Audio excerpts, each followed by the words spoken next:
I live, for example, in Washington, D.C. And if you live in a place like Washington, D.C., or anywhere in the northeast of the United States, frankly, most of the places where most, for example, Romanians might have friends or relatives, from Vermont to Maine, through the big states like New York, anywhere on the West Coast, from Washington to California, or in the states with big cities like Illinois, like Chicago or Denver, Kamala Harris is going to win all those states. So there's no advertising, there's no campaigning. Or on the other hand, in states like in the Deep South or rural states, there's no campaigning because Trump's going to win those states. So it really depends on just places, like Michigan and North Carolina, Pennsylvania, and maybe Nevada and Georgia. Very small number of swing states will determine who the president is. Can have a very strong point in this election, Barack Obama, for example. I saw his speech last day in the United States.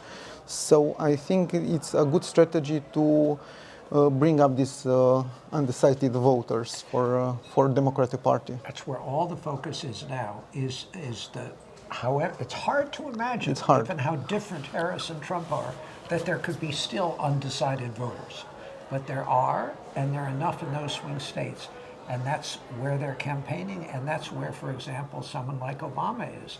Places like, again, Michigan and Pennsylvania, where very small numbers. And Obama is still enormously popular. Okay. And there is some evidence that the black support, Latino support, for example, for Harris is less than it used to be. So Obama could potentially make a very big difference. But it's true that the Joe Biden president lost the vote of young people in America.